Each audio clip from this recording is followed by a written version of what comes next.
কত কষ্ট নিয়ে মরছে। সন্তানকে একবারের জন্য হলেও কোলে নিতে চান বাবা, এমন আকাঙ্ক্ষার কথা জানিয়ে কারাগার থেকে প্রিয়তমা স্ত্রীকে চিঠি দিয়েছিলেন নিষিদ্ধ ঘোষিত সংগঠন ছাত্রলীগের বাগেরহাট সদর উপজেলা সভাপতি জুয়েল হাসান সাদ্দাম।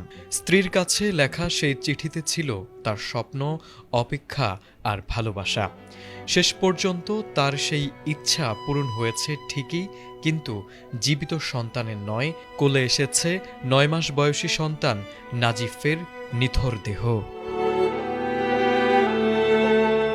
এর আগে একাধিক গণমাধ্যমে দাবি করা হয়, স্ত্রী ও সন্তান নাজিফের মৃত্যুর পর জুয়েল হাসান সাদ্দামের প্যারোলে মুক্তির জন্য আবেদন করা হয়েছিল। তবে সেই আবেদনের পরও মুক্তি মেলেনি তার। ফলে শেষবারের মতো কারাগারের ফটকেই নিজ স্ত্রীকে একবার ছুঁয়ে দেখেন এবং জীবনে প্রথমবারের মতো মৃত সন্তানকে কোলে নেন সাদ্দাম। এই হৃদয় বিদারক দৃশ্য সামাজিক যোগাযোগ মাধ্যমে ছড়িয়ে পড়লে তীব্র ক্ষোভ ও সমালোচনা করেন অনেক নেটিজেনরা। ছাত্রলীগ নেতা সাদ্দামের প্যারোলে আবেদনের বিষয়টি উল্লেখ করে সামাজিক যোগাযোগ মাধ্যম ফেসবুকে একটি পোস্ট দিয়েছেন সাংবাদিক জুলকার নাইন সায়েরো। সেখানে তিনি তার পোস্টে দাবি করেন, সাদ্দামের পরিবারের পক্ষ থেকে প্যারোলে মুক্তির জন্য আবেদন করা হয়। তবে প্রশ্ন হলো, এর পরও কেন জুয়েল হাসান সাদ্দামকে মুক্তি দেওয়া হয়নি? কি বলছে জেলা প্রশাসন? রবিবার যশোর জেলা প্রশাসকের মিডিয়া সেলের সহকারী কমিশনার আশিস কুমার দাসের সই করা এক সংবাদ বিজ্ঞপ্তিতে এ বিষয়ে ব্যাখ্যা দেওয়া হয়।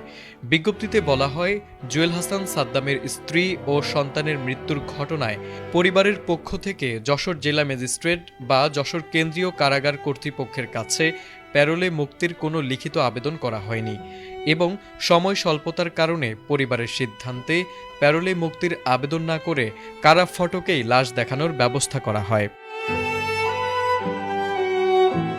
সংবাদ বিজ্ঞপ্তিতে আরও বলা হয়, সামাজিক যোগাযোগ মাধ্যমে ছড়িয়ে পড়া বন্দির স্ত্রীর কাছে লেখা চিঠি ও কারাগারে বন্দি অবস্থার যে ছবিগুলো দেখা যাচ্ছে সেগুলো যশোর কেন্দ্রীয় কারাগারের সঙ্গে সংশ্লিষ্ট নয়।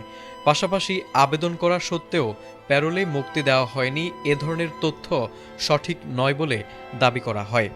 পরিবারের মৌখিক আবেদনের পর মানবিক দিক বিবেচনায় ঊর্ধ্বতন কর্তৃপক্ষের সঙ্গে আলোচনা করে কারা কর্তৃপক্ষ কারা ফটকেই লাশ দেখানোর ব্যবস্থা করেন।